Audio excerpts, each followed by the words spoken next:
They say you should never judge a book by its cover. Yet one unsuspecting receptionist did exactly that, turning away a soft-spoken black woman in a crisp suit who arrived for a crucial meeting. Little did the receptionist know that woman was Aisha King, the brilliant CEO of a top tech conglomerate. 10 minutes later, a chain reaction was unleashed that would bring the entire company crashing to its knees. What ignited this dramatic firestorm? A single dismissive phrase. Get lost. This is a tale of arrogance colliding with quiet power. A story brimming with shocking revelations, breathtaking twists and ultimate unrelenting karma. Aisha King woke up at 5 in the morning, just as she did every day without fail. The early bird schedule was a habit she'd developed during her years at Harvard Business School, a time when burning the candle at both ends felt like the only way to prove she belonged. Prove she did, graduating top of her class and eventually founding King Tech, one of the fastest-growing technology conglomerates in the world, already listed by Forbes among the top 10 black female CEOs on the planet. Aisha bore the weight of her success with both humility and a fierce sense of responsibility. This particular morning was supposed to be special. She was finalizing a potential partnership with a mid-sized but innovative software company called Transoceanic Innovations. Their advanced analytics platform had for some time impressed Aisha and her executive team. So when word got out that Transoceanic might be seeking to sell, King Tech stepped forward to explore possibilities, acquisition partnership, or a well-funded collaboration to expand the scope of their technology. From Aisha's vantage point, everything about Transoceanic was ripe for synergy. Even so, she was acutely aware that forging a successful business deal required a face-to-face meeting with the company's leadership, not just back and forth with their legal teams. She wanted to look them in the eye, see their company culture firsthand, and experience how they treated potential partners, especially ones like her. Being a black woman in a position of power came with challenges, from lowered expectations to outright prejudice. But if she learned anything from years of forging her own path, it was that people's true colors often showed in their small, everyday actions. She slipped on a simple yet elegant navy blue pantsuit, one that accentuated her natural grace without flaunting any brand logos. Her hair was neatly braided, a style she'd grown fond of, both for its cultural significance and professional polish. Aisha liked to arrive incognito whenever possible to see how people reacted to her presence, absent any preconceived notions about her wealth or influence. Most times, she preferred letting her results speak for themselves. But this morning, her experiment in quiet observation would have explosive consequences. Her driver dropped her off at Transoceanic's relatively modest campus. It was a world away from the sprawling glass towers that housed King Tech. She had scheduled her arrival earlier than her executive team, deciding she'd gather some initial impressions on her own. As Aisha approached the large glass doors leading into Transoceanic's main lobby, she couldn't help feeling a slight jolt of excitement. If everything went well, this partnership could revolutionize data analytics across healthcare, education, and e-commerce fields, in which King Tech had already made significant headway. Yet there was something in the air that morning, a tension. Perhaps it was the uncharacteristically overcast sky that glowered over the city, or the biting cold wind that made the glass doors feel like they were cutting into her palm. Whatever it was, Aisha felt an uncomfortable shiver race down her spine as she stepped into the lobby. Little did she know her entire day and the fate of Transoceanic was about to be turned upside down with a single venomous phrase. She paused in front of the reception desk, took a calming breath, and smiled. Transoceanic Innovations had begun as a scrappy startup, born in the cluttered garage of its founder, Ethan Lin, Ethan was a visionary in every sense of the word, an immigrant kid from Taiwan who'd arrived in the United States as a teen with barely any English skills. Over 2 decades, he built a software platform that could crunch massive sets of data, like no other, identifying hidden patterns in areas ranging from climate change research to hospital patient records. He made a name for himself by landing small but meaningful government contracts, catching the eye of big corporations seeking to harness advanced analytics. Eventually, Ethan's success grew, and he transformed Transoceanic from a cramped suburban garage into a mid-sized titan with offices in San Francisco, Boston, and Chicago. Earnings soared in the last 3 years, and rumors abounded that larger companies like King Tech had their eyes on them. But behind the scenes, the management structure had changed. Ethan, the original founder, was no longer the majority shareholder. A group of venture capitalists led by a man named Eric Stone had maneuvered aggressively to buy out Ethan's shares. Now Ethan served as little more than a figurehead, a powerless chairman who rarely involved himself in day-to-day operations. With Eric Stone and his VC allies controlling the board, Transoceanic's culture started shifting.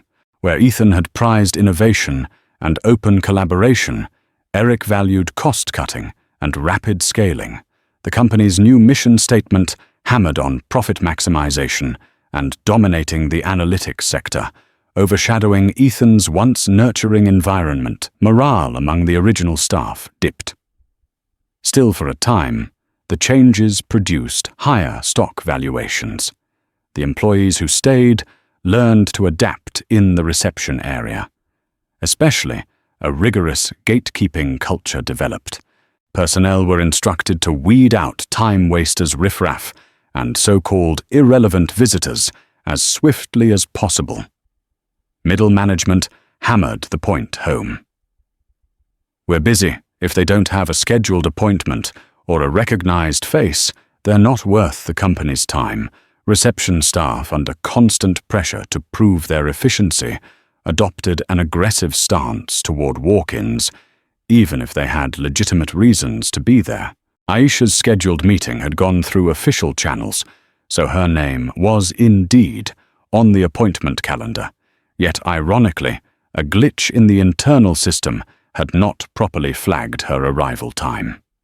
The synergy meeting was set to commence an hour later, with the CFO and a handful of top-level directors, but nobody had informed the front desk about her early arrival, nor about her crucial status. It was just another example of communication breakdown in a company trying too hard to scale up without paying attention to the small but vital details. At that very moment, when Aisha walked into the lobby, the new receptionist, Denise Moore, was more concerned with a personal call she was finishing up. She had been hired just 3 months earlier as part of a wave of new staff. No one had briefed her on the exact nature of that day's visitors. Also, Denise had been harboring her own resentments about the job. She felt she was underpaid and disrespected. Hence, she tended to wield her tiny modicum of power over unsuspecting guests with undue force. That's where fate had positioned both Denise and Aisha, the unstoppable force about to meet the immovable object. Yet the question remained: who was the unstoppable force, and who was the immovable object? Aisha approached the reception desk with a polite smile. Denise Moore, still on the phone, barely acknowledged her at first. She held up an index finger, signaling for Aisha to wait. The phone conversation dragged on another 2 minutes as Denise finished recounting some weekend drama to a friend. Something about a cancelled date and how some men have no class. Aisha stood patiently trying to remain calm and professional, despite the slight annoyance creeping in. Finally, Denise hung up. Without looking up, she mumbled. Name Aisha cleared her throat. Good morning. My name is Aisha King. I'm here for a meeting with Mr. Eric Stone, and the team at 9. Denise scrunched her face, tapping furiously at the keyboard. "I don't see anything here about that," she said flatly. "You sure you have the right time, or even the right day?" "Yes," Aisha answered, keeping her voice level. "It might be an issue with the system. Could you please call up to confirm I'm a bit early? But I'm sure they'll be expecting me." Denise rolled her eyes in expression of exasperation that did not go unnoticed by Aisha. She typed a few more keystrokes, then looked up briefly, taking in Aisha's appearance. A fleeting hint of disdain flashed across Denise's features as she sized up the woman in front of her, perhaps noting that Aisha wore no designer handbag, no brand name, flashy heels, no loud jewelry. "Look," Denise said, with thinly veiled hostility, "I can't waste time with random drop-ins. We have an extremely busy day here. If you're on the schedule, your name would be in the system." "It's not Aisha." Maintained her composure, though she felt a prickle of irritation. "I understand. But they might not have updated it. Maybe you could try calling someone from the executive team, or check with Mr. Stone's assistant, Grace Elliott." Denise let out an audible sigh. "Stone is a very important man. I'm not going to disturb him just because you say you have an appointment. Come back when you have actual proof," Denise Aisha said gently. Noticing the receptionist's nameplate on the desk, "I'm sure Mr. Stone would not want to miss this meeting. I'm the CEO of CEO." Denise interrupted with a scornful laugh. "CEO of what exactly?" "No offense, lady, but you sure don't look like any CEO I've met. My guess is you're just here fishing for a job, or you're some cold call salesperson. And trust me, we get 100 of those a day." Aisha drew a measured breath. "I assure you I am not a cold caller. I have a formal meeting arranged. It's in your company's best interest to let them know I'm here." Denise had reached the end of her patience. She leaned forward, a sneer creeping onto her lips. "Listen up. You walk in here without an invitation or an appointment in our system. You want me to disturb the entire executive floor for you. Not happening. You can either leave now or wait until they kick you out. And believe me, security loves having a reason to come down here." Aisha's eyes flashed with indignation. Yet she fought to keep herself calm, reminding herself that losing her temper would serve no purpose. "All right," she said softly. "I'll wait outside, but I assure you you'll regret not making that call." Denise tapped a pen against the desk, letting out another condescending laugh. "Oh yeah, I'm shaking, so scared. Now get lost." Those 2 words, "get lost," hung in the air like a slap to the face. Aisha felt an eruption of anger swirl in her gut, but she refused to stoop to the receptionist's level. With a small nod, she turned and walked toward the lobby doors. The seeds for Transoceanic's impending downfall had been sown. It took every ounce of Aisha's self-control not to unleash her fury right there in the lobby. She was a firm believer in professionalism, even amid blatant disrespect. Outside the building, she paused to close her eyes and inhaled the brisk morning air. She needed a moment to compose herself before taking the next step, one that would prove devastating for Transoceanic. As she stood there, the wind seemed to whisper both the injustice she had faced and the power she held. In her mind, she replayed Denise's snarky tone and biting dismissal, those humiliating words, "get lost." Typically, Aisha would brush off such incidents as the ignorance of an individual, but this was different. This was the front line of a company she had intended to invest in or possibly acquire. If this was how they treated potential business partners, the rot went deeper than a single rude employee. It spoke to a cultural failure that started at the top. Reaching into her suit pocket, she pulled out her phone. Her plan was simple, yet lethal. She would give Transoceanic exactly 10 minutes. The same window she had been willing to wait in the lobby. During that short span, she would make a handful of calls that would rearrange the entire playing field. First, she dialed her chief legal officer, Morgan Reich Morgan. She said, her voice crisp and calm, "I need you to put the brakes on everything related to Transoceanic. Freeze the negotiations, stall. The lawyers do whatever you have to do. I'll explain later. But effective immediately, King Tech is putting the entire deal on hold." Morgan started to protest. "Aisha, you're supposed to be meeting with them, I know. And that meeting is off the table. No further discussion until you hear from me. Spread the word to the entire acquisitions team." She hung up, ignoring Morgan's stammering objections. Next, she punched in the number for her CFO, Joy Cox. "Joy, I want all due diligence activities for Transoceanic halted. Don't email them. Don't call them. I want absolute radio silence from our side." "Aisha, what's going on? This is highly unusual," Joy said, anxiety evident in her tone. "I'll brief you soon, trust me. Right now, I need you to do exactly as I say. We do not want to move forward with them, at least not without additional information." Finally, she texted two close allies, CEOs of major companies that had also been showing interest in Transoceanic's analytics software. Her text read, "Call me ASAP. I have urgent intel on TO that may interest you. Aisha." She knew their phone calls would flood in within the hour, potentially reshaping how multiple corporations viewed Transoceanic. All of this happened in under 5 minutes. Then she glanced at the reflective surface of the building's windows, catching a glimpse of her own determined expression. It was time to make one last call to the building's head of security, whose number she had obtained while confirming the meeting days before. She had an interesting tidbit for him.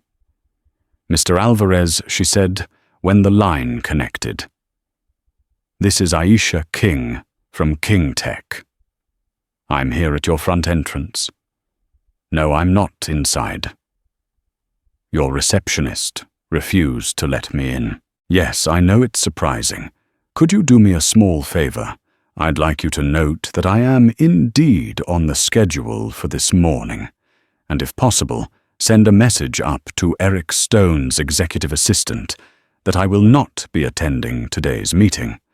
After all, Mr. Alvarez's voice sputtered with confusion and apology.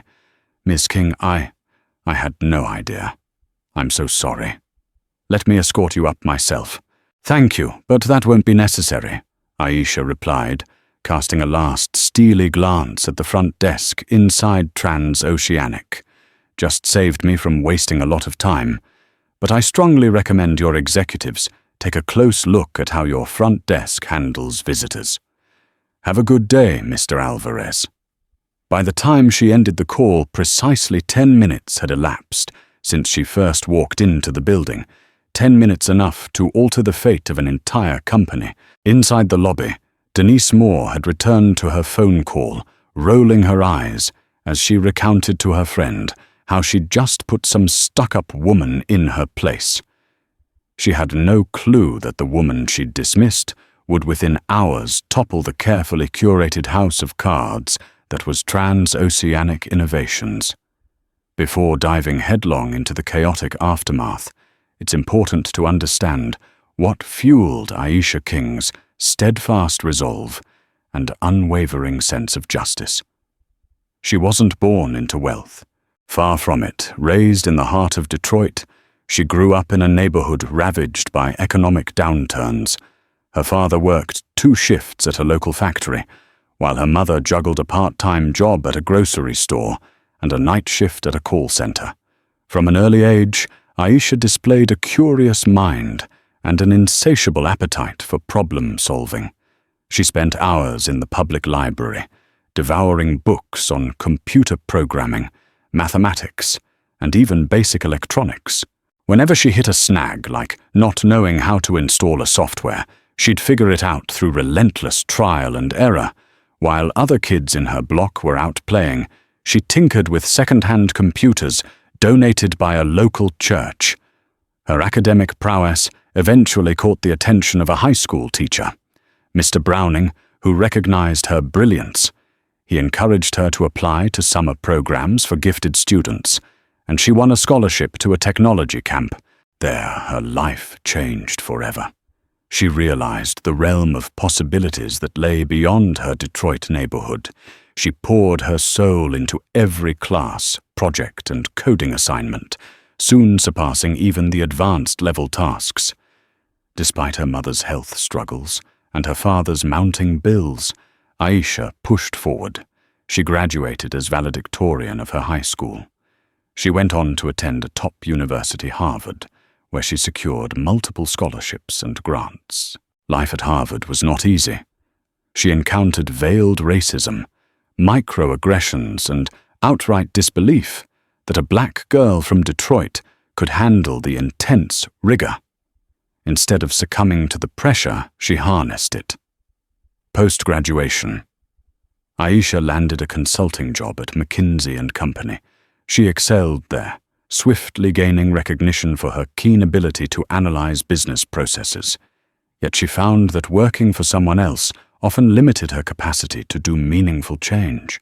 So she took a risk. She quit her job and launched King Tech in her late 20s, with seed money scraped together from her savings and a small group of angel investors who believed in her vision. King Tech started in a cramped, co-working space, just like Transoceanic had started in a garage. But while Transoceanic soared under a single visionary, Ethan Lynn then got bogged down in politics. King Tech rose, steadily guided by Aisha's balanced approach. She valued innovation, but also championed diversity, inclusion, and a supportive work culture. As a result, King Tech grew from a small, specialized AI consultancy into a global tech conglomerate, employing thousands worldwide. Throughout her journey, Aisha never forgot what it felt like to be underestimated by teachers, by classmates, by rival companies who dismissed her. She'd experienced enough condescension to last a lifetime. So when Denise Moore treated her with the same casual contempt that morning, it ignited something deep inside her. This time, though she wasn't a powerless teenage girl in a Detroit library, she was a CEO with the might of an entire corporation behind her. With that might came a profound sense of responsibility to set an example. She believed in standing up for herself and for those who might not have the platform to fight back. If transoceanic innovations harbored a culture of dismissiveness, a culture that sneered at guests who didn't look the part, then it was her duty to shine a light on it. Whether it led to a massive corporate shakeup or a complete meltdown of the deal, Aisha knew she could not in good conscience let it slide. By the time she stepped back into her black SUV to leave Transoceanic's premises, she'd already decided this was war, or at least a potent lesson they would never forget. Inside Transoceanic Innovations, the morning began just like any other. Office staff trickled in, grabbed their coffees from the break room, and chatted about the latest projects. However, signs of tension were already visible. In the corner offices, murmurs of discontent grew louder. Several engineers whispered that they hadn't been paid their promised bonuses. A few managers complained about receiving cost-cutting mandates that gutted research and development budgets. Eric Stone, the unofficial boss after orchestrating the VC takeover, prided himself on results. With his coiffed hair, custom-tailored suits and sharp tongue, he had steered Transoceanic to higher profits in the short term. But behind closed doors, board members worried about the corners he was cutting. Word had reached them that the bright minds in the company's R&D department were leaving in droves, frustrated by Stone's refusal to invest in new product lines. Ethan Lynn, the company's founder, sensed the trouble more acutely than most. Even though he had lost majority ownership, he still held a seat on the board. He tried at every board meeting to voice concerns about Eric's managerial style, only to be talked over or sidelined.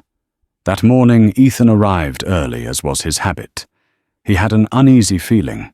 He'd heard rumors that a significant potential partner might be visiting Strange, that he hadn't been briefed on the details. When Ethan asked the executive assistant Grace Elliott about the rumored meeting, she confirmed it was scheduled with someone from King Tech. Ethan's eyebrows shot up in excitement. King Tech was exactly the kind of ally Transoceanic needed, a partner who believed in innovation and long-term vision. But Grace then confessed that Eric had intentionally kept Ethan in the dark, citing that the old man doesn't need to be involved. An ache of sorrow and fury welled inside Ethan. The company he had poured his life into now treated him like a figurehead, not even privy to critical deals. As the morning inched toward 9 o'clock, Grace looked around, perplexed. She expected the King Tech party to arrive at any moment. She had meticulously prepared the boardroom with fresh coffee pastries and the best vantage points for a product demonstration. Still no sign of the visitors. She began calling the front desk to check if they'd arrived. No answer. Denise either wasn't picking up or was busy ignoring the phone. At 9:15, Grace's concern grew. She finally decided to leave her desk and ride the elevator down to the lobby. That's when she found Denise chattering on her phone, cackling about how she had told some no-name lady to get lost.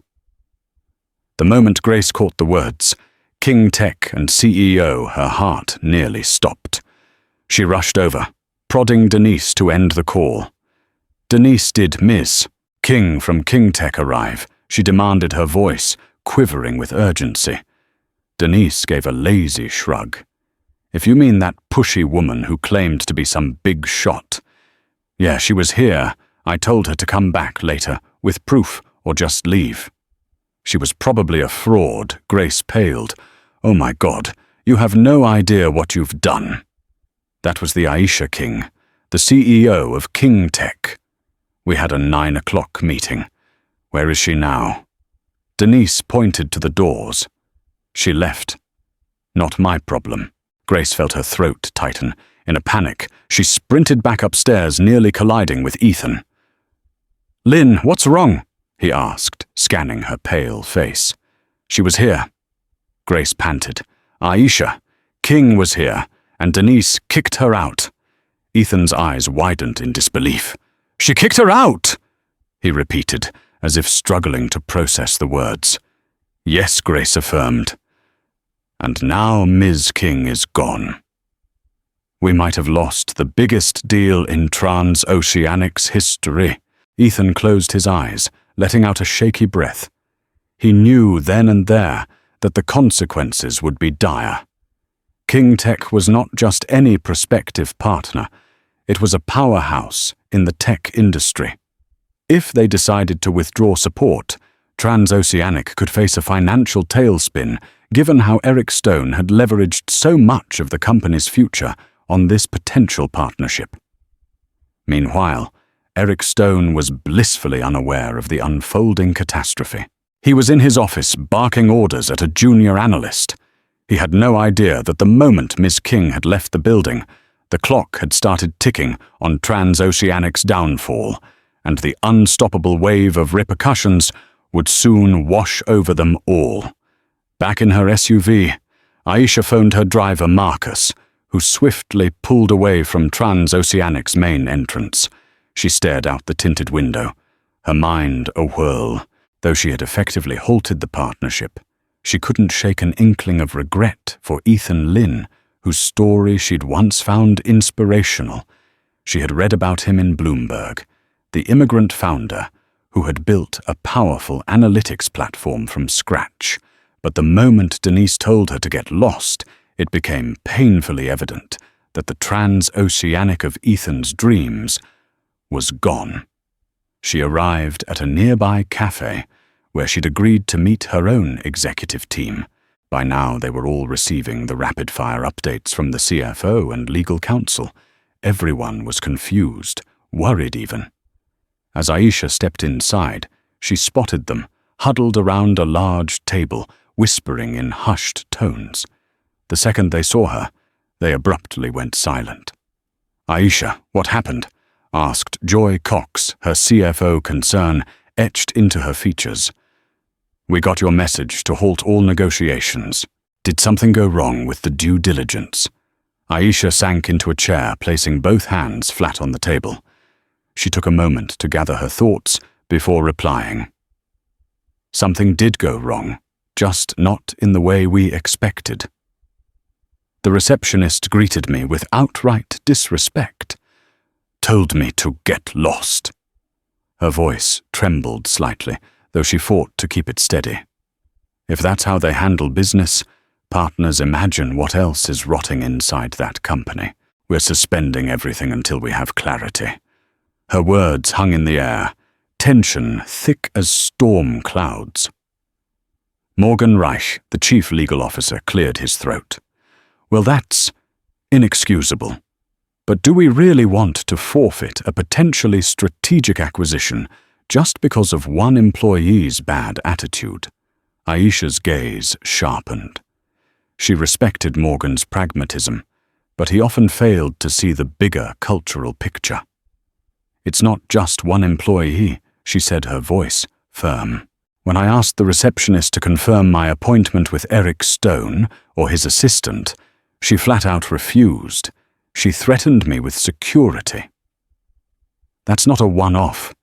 That's a culture problem, a sign that people in that building aren't trained or empowered to treat visitors with basic respect, or worse, that they're taught to be gatekeepers without accountability. Her head of HR, Tamsin.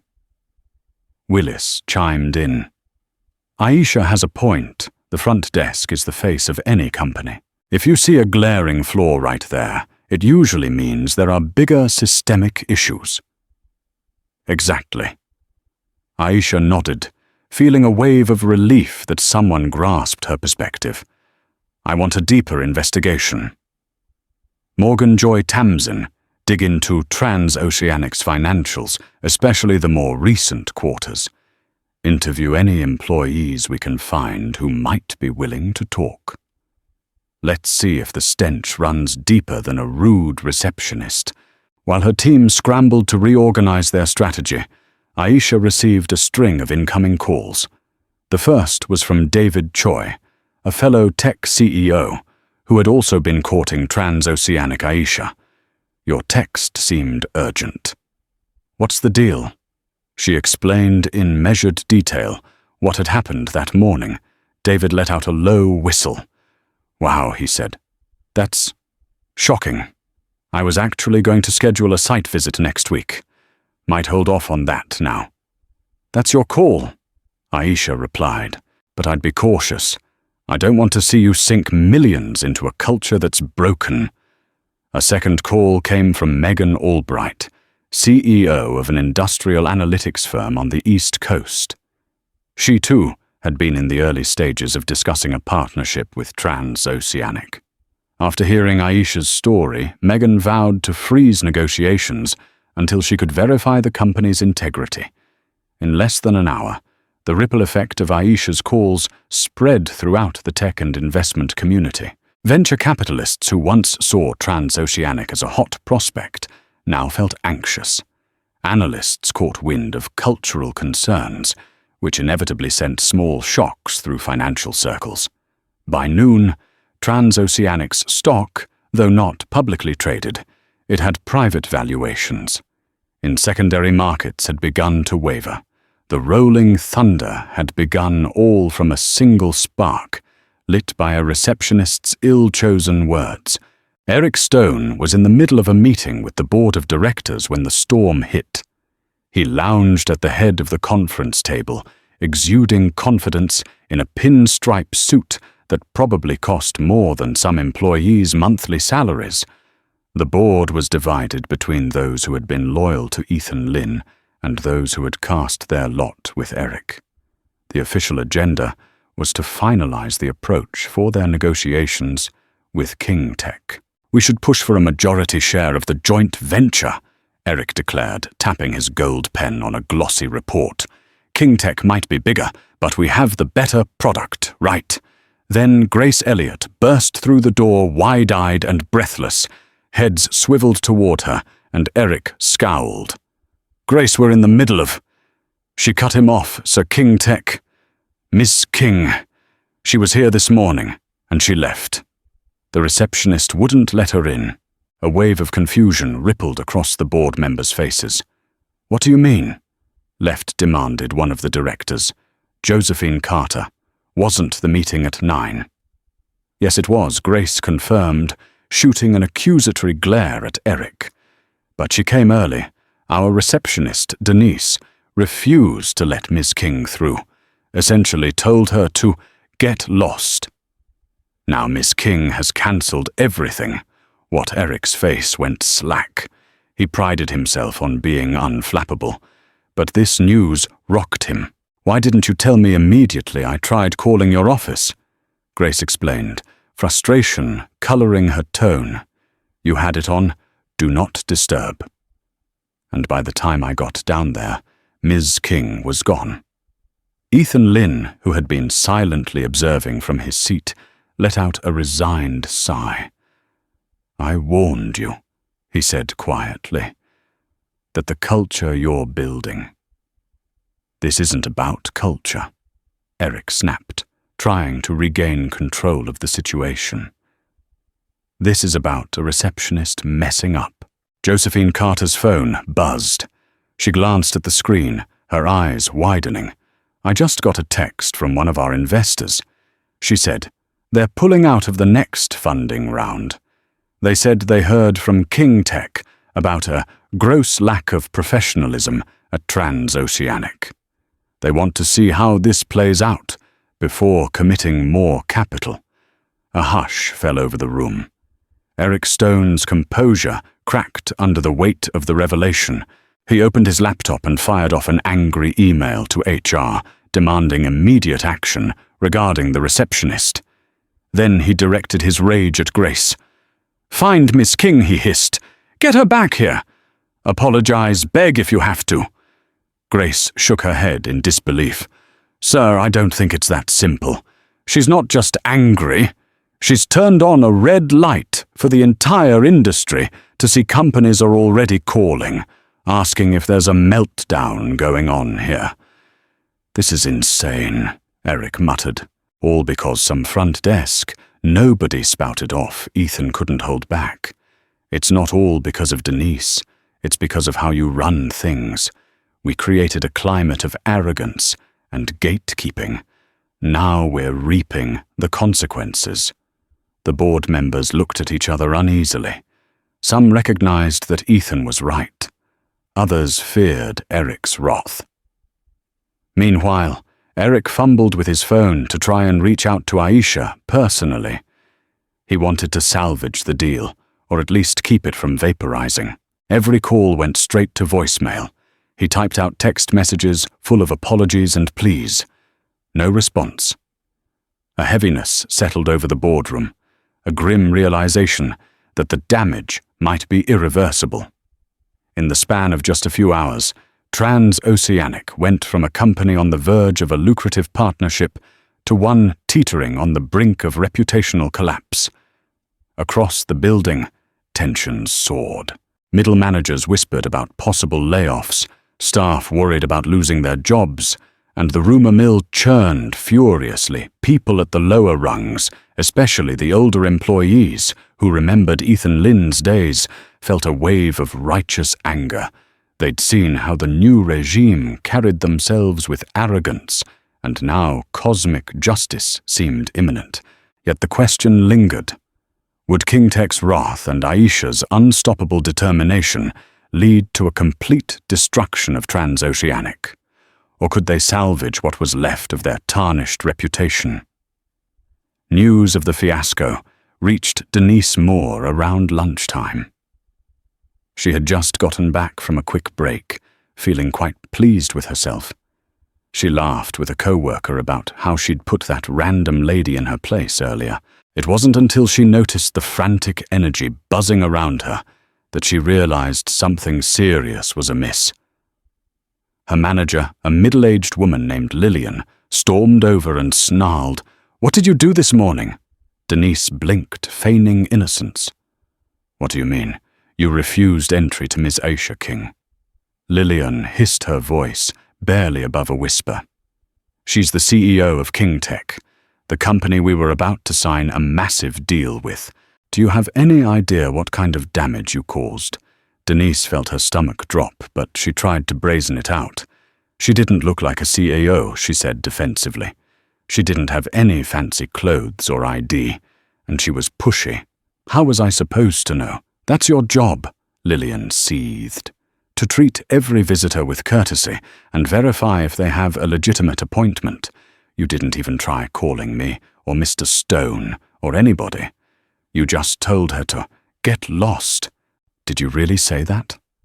To her.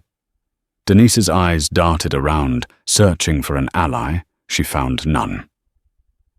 In the face of her manager's anger, she mumbled a weak, "I may have said something like that." Lillian pointed a trembling finger toward the elevator. "Pack your things, Denise. HR wants to see you immediately." Denise's face went white. "Wait, you're firing me over this?" It was an honest mistake. Honest mistake. Lillian's tone dripped with scorn. "You humiliated the CEO of a multi-billion-dollar corporation. You didn't even check the official calendar. Don't call that an honest mistake. That's negligence." Now tears pricked the corners of Denise's eyes as she slowly began to gather her personal items. She tried to protest, but Lillian had already turned away, barking orders into her headset about damage control. The entire reception area fell silent. Staff members casting sidelong glances, but offering no sympathy. As Denise rode the elevator up to HR, her mind raced. She'd taken the job at Transoceanic out of desperation, credit card debt, overdue bills, a sick mother. She wanted to keep this job for at least a year before moving on to something else. Never did she imagine she'd be terminated within months over a single incident. She wrestled with a mix of fear, regret, and anger. But mostly she felt disbelief. She genuinely couldn't grasp how one small act of dismissal could wreak such havoc. At HR, the conversation was short and brutal. A termination notice was handed to her, citing gross misconduct and unprofessional behavior, causing reputational harm. She was given a final paycheck and told to vacate the premises within the hour. In a final attempt to defend herself, Denise asked, "Couldn't you have just given me a warning?" The HR manager shook their head. "Denise, the damage is massive. The board is in crisis mode. We're losing investors, we're losing deals, and quite possibly we're about to lose our entire future. We need someone to hold accountable. Congratulations, you're it." That last statement was a dagger to Denise's heart. She realized too late that she was the scapegoat for a broader cultural failing. The high-ups would pin everything on her to protect themselves. Despite her obvious wrongdoing, it stung that they'd use her as a shield, refusing to take any blame for the toxic environment they had fostered. She left the building with a single cardboard box of her belongings, stepping out into the chilly afternoon air. People passing by on the sidewalk barely registered her presence, a stark contrast to how her own arrogance had played out just hours before. It was poetic in a devastating way she'd told Aisha King to get lost, and now she was the one cast out jobless and facing an uncertain future. Denise realized that in some strange twist of fate, she had become the symbol of Transoceanic's downfall. But the company's problems ran deeper than one receptionist's rude behavior. The real question was how many more heads would roll before this chain reaction reached its inevitable conclusion. Throughout the day, Aisha continued to receive updates from her team. They uncovered disturbing details about Transoceanic's recent management style, stifled innovation, underfunded R&D, and a culture that prized short-term profit over long-term vision. In short, it was precisely the sort of environment that King Tech avoided partnering with. By late afternoon, Aisha's phone buzzed again, this time from an unknown number. She hesitated before answering, suspecting it might be Eric Stone. Sure enough, a smooth but frantic voice came through the line. "Miss King, this is Eric Stone, CEO of Transoceanic Innovations. I wanted to personally apologize for the terrible misunderstanding this morning." Aisha remained silent, letting the man squirm a bit. After a moment, she calmly said, "Go on." Eric cleared his throat. "We've taken immediate steps to rectify the situation. The receptionist who mistreated you has been terminated. Please understand that her actions do not reflect our core values. We are still deeply interested in forging a partnership with King Tech. In fact, we're willing to discuss more favorable terms if you'd reconsider meeting with us." Aisha took a measured breath. It was tempting to lash out, but she reminded herself that she wasn't here to humiliate Eric or revel in vengeance, at least not overtly. Her goal was to hold Transoceanic accountable. "Mr. Stone," she began, "I appreciate you reaching out. But this goes beyond one receptionist. My teams found serious red flags in your company's structure and leadership approach. We're not confident that a partnership with Transoceanic aligns with King Tech's values." She heard Eric inhale sharply, as if stung.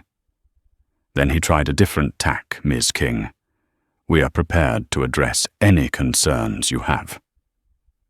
We can schedule an urgent board meeting, and you can speak to our department heads directly. We'll do whatever it takes to repair this relationship." Silence held for a beat. Aisha glanced at her reflection in a nearby window, remembering the years of struggle, the humiliations she had endured. She thought of Ethan Lin and how his vision had been hijacked by people like Eric. In that moment, her decision crystallized. "The Mr. Stone," she said at last, her tone cold but controlled. "I believe you are sincere in your apology. However, King Tech can't proceed. We're withdrawing our interest in any partnership or acquisition with Transoceanic. I wish your team well, but we won't be part of this moving forward." "Good day," she ended the call, ignoring Eric's spluttering attempts to change her mind. In that instant, she felt a sense of finality. Yet her role in Transoceanic's collapse wasn't finished. She knew that as soon as word spread, indeed, if it hadn't already, other investors and potential partners would follow her lead. She had effectively fired the starting pistol for a mass exodus of support from the tech and VC world. Turning to her own staff, she said, "It's done. Prepare an official statement for tomorrow morning. We'll clarify that, after careful consideration, King Tech will not be pursuing business with Transoceanic Innovations due to cultural and strategic misalignments. Keep it polite but unambiguous." Morgan Joy and Tamsin nodded, though they still looked uneasy. Even they felt the magnitude of what this meant. For Transoceanic, a partnership with King Tech had been touted as their big break, the means to catapult them into a global market. Now that door was slammed shut, and with it any illusions they had about their unstoppable ascent. As Aisha stood to gather her belongings, she recalled the receptionist's sneering face, the contempt dripping from her words. And then she pictured the thousands of employees who had no hand in that moment yet, would suffer the consequences of their leadership's negligence. A pang of guilt twisted in her heart. She could only hope the fiasco would force a reckoning at transoceanic one that might eventually lead them to reform under new leadership. Walking out of the cafe, Aisha felt the chill of the evening wind brush against her. She zipped up her coat, lifted her chin, and resolved to move forward. There were other companies, other partnerships, and countless opportunities for KingTech to effect real change. In the grand chessboard of business, sometimes a pawn's impulsive move can upend an entire match. And today, Aisha had proved once again that appearances could be deceiving, and underestimating her was the last mistake anyone should ever make. Days turned into weeks, and the aftershocks of Aisha's decision reverberated through the industry.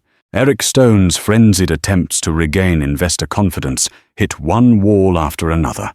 Word of the fiasco had spread quickly, often accompanied by the damning anecdote of how a receptionist's prejudice and arrogance had crystallized the deeper problems within transoceanic investors, saw the writing on the wall. If Transoceanic couldn't manage the simplest aspect of corporate hospitality, what else might they be fumbling behind closed doors? Several key VC firms suspended their planned funding rounds. Potential clients who were in final talks to license Transoceanic's analytics platform suddenly demanded more rigorous demonstrations or simply ghosted the sales reps. Even the staff felt the pinch. Fear of layoffs permeated the office as projects were abruptly shelved and budgets slashed even further.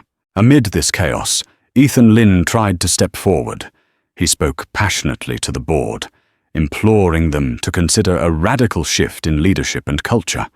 We must restore the original transoceanic spirit, innovation, transparency, respect, he pleaded. Yet a few board members clung to Eric Stone, claiming that a show of unity was needed more than ever. It created a bitter split in the board, with some calling for Eric's resignation and others doubling down on his methods. Meanwhile, employees who had been loyal to Ethan for years saw their morale hitting rock bottom, while many quietly updated their resumes. Some banded together to form an internal coalition. They sent an anonymous letter to the board, echoing Ethan's concerns. "Let us get back to our roots, or we will walk." The letter ended up on social media, further tarnishing Transoceanic's image.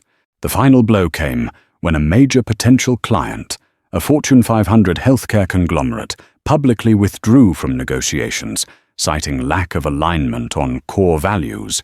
As the reason, suddenly the exodus turned into a full-blown stampede. By month's end, Transoceanic's valuation had plummeted nearly 40%. Rumors of a forced leadership change circulated daily. Employees referred to the meltdown as the Great Fall, in hushed tones reminiscent of a funeral dirge. In a desperate bid, Eric Stone tried to pivot the narrative. He dismissed multiple staff members, including some senior managers, hoping to scapegoat them and claim new leadership at critical levels. He even offered a private settlement to a few key investors if they would hang on a little longer, but the industry had lost faith. And in business, once you lose credibility, it's nearly impossible to regain it. When Ethan learned of Eric's attempts to cling to power by purging employees, he confronted him in a private board session. "You can't just fire your way out of this," Ethan said bitterly. "Our best hope is to show humility to rebuild trust, and that starts with you stepping down." Eric's eyes flashed with rage. "Don't you dare lecture me." "Ethan, I saved this company from your starry-eyed fantasies. Now you want me to hand it all back to you?" Ethan stared him down, unwavering. "I want you gone," he replied, his voice icily calm. "Maybe then we can salvage what's left of Transoceanic." Eric scoffed but didn't respond directly. He was outnumbered on the board. Many had switched sides, seeing the writing on the wall. It was only a matter of time before a formal vote removed him from power. And Eric knew that once that happened, he'd be lucky to leave with a fraction of the fortune he'd envisioned. All the while, Aisha kept an ear to the ground, watching from a distance as the dominoes fell. She felt no glee at transoceanic suffering. If anything, she was somber about the hundreds of employees now caught in the crossfire. However, her stance remained firm. She wouldn't do business with a company that treated people like stepping stones and disregarded basic respect. Transoceanic had built its house on arrogance, and now it was collapsing under its own weight. Ethan Lynn was eventually reinstated as interim CEO after Eric Stone was forced out in a tumultuous board vote. The official announcement painted it as a voluntary departure, but everybody knew better. By the time Ethan stepped back into the CEO's office, Transoceanic's finances were precarious, and its reputation lay in tatters. Yet he resolved to try, if only for the sake of those who had stuck with him through the darkest days. One of Ethan's first moves was to contact Aisha King directly. He sent her a sincere handwritten letter, a rare gesture in the digital age. In it, he apologized not just for the receptionist's behavior, but also for the toxic culture that took root under the previous leadership. He explained his vision for rebuilding the company, acknowledging it might take years to restore what had been lost. He ended with a humble request for a second chance, if not as partners, then at least as peers in the industry who could learn from each other. Aisha read the letter in her office late one evening. She felt a wave of compassion for Ethan. He had always been the underdog, a dreamer who turned intangible ideas into tangible success, until greed and politics wrested it away. She penned a short reply. She wrote that she respected his dedication and admired his resilience. Though King Tech wouldn't partner with Transoceanic at present, she remained open to future conversations once Ethan had rebuilt a stable foundation. She wished him good luck, urging him to treat every prospective partner and employee with respect, especially those who didn't appear to fit the mold. Despite the heartbreak and turmoil, life went on. King Tech pursued different ventures, forging new alliances with companies that shared Aisha's ethos.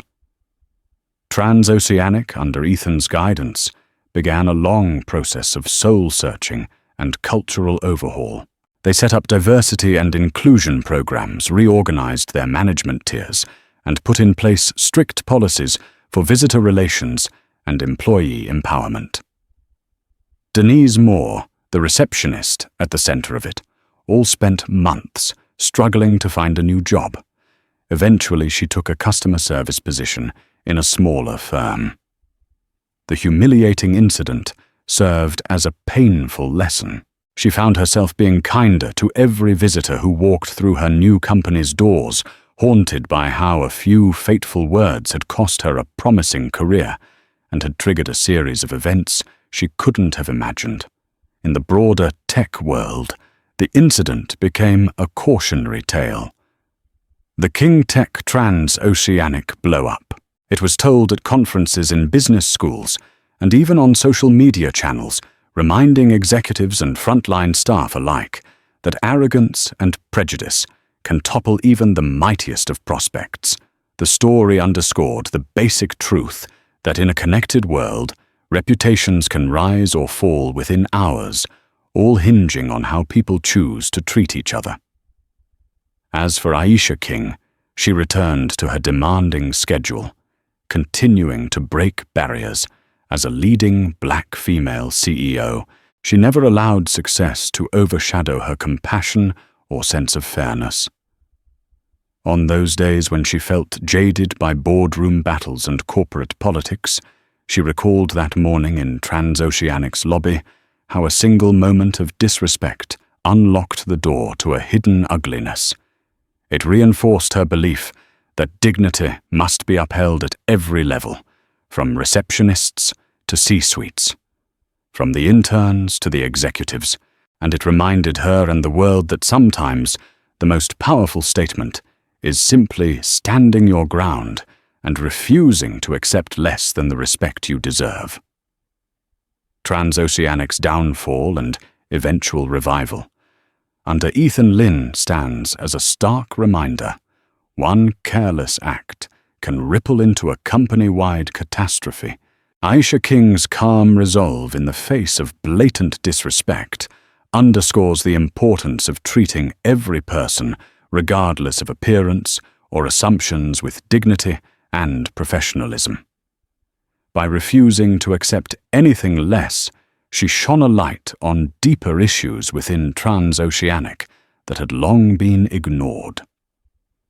This story isn't just about a receptionist's fateful words.